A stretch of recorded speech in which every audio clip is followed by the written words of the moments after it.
Hello po mga kabayan, kamusta po? Sana po nasa maayos po kayong kalagayan. Si Kamanong po inyong likod ay nagbabalik po at tayo po ay magkomentuhan dito po sa Tambayan mga kabayan. Mag-umpisa na po tayo. Komentuhan po natin.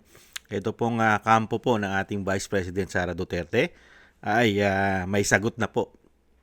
May sagot na po doon po sa hinihingi ng Senado at dinala na po nila ito sa Senado. At syempre po, ang hiling din po ng mga abogado ng ating dating Pangulong Duterte na ipawalang bisa ang article of impeachment para po sa Vice President dahil alam naman po nila at alam natin na ito po ay demolition job at puro black propaganda lamang ang ginagawa nilang paninira sa Vice President dahil nga po sa isang damukal na korupsyon nila.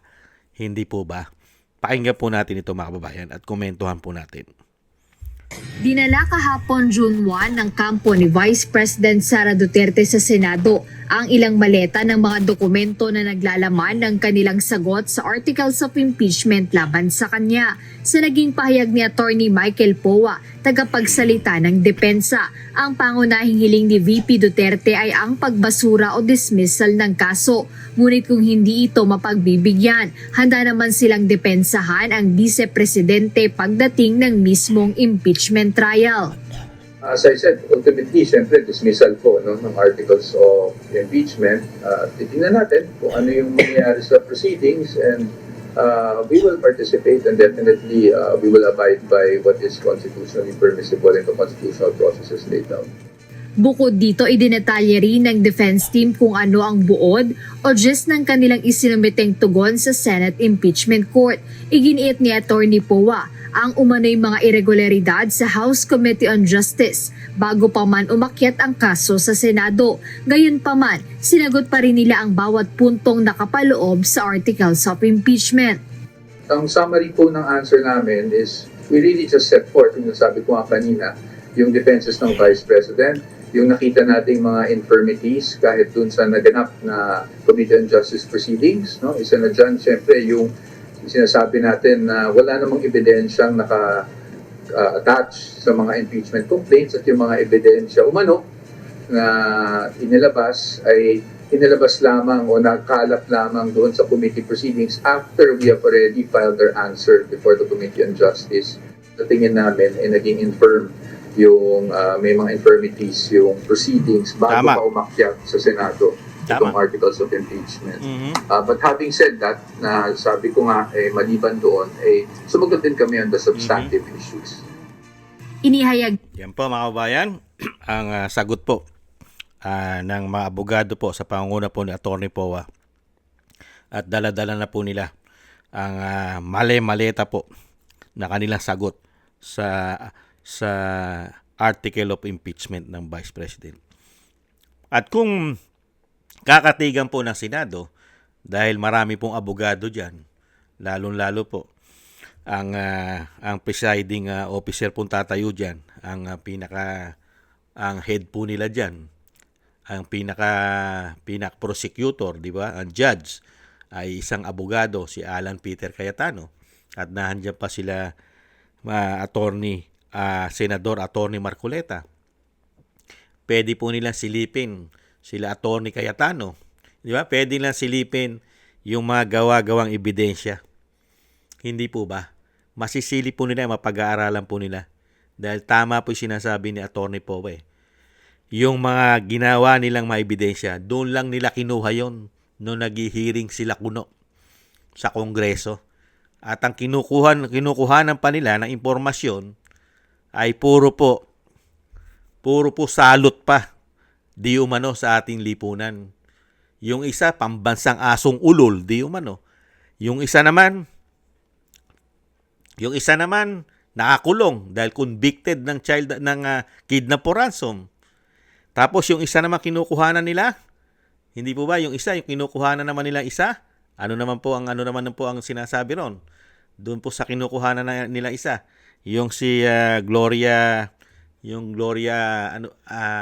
Mercado. Isa naman po may problema rin yon. Pinalayas po sa opisina ng DepEd yon dahil po Gumuha po ng mga solicit gamit ang pirma ng Vice President.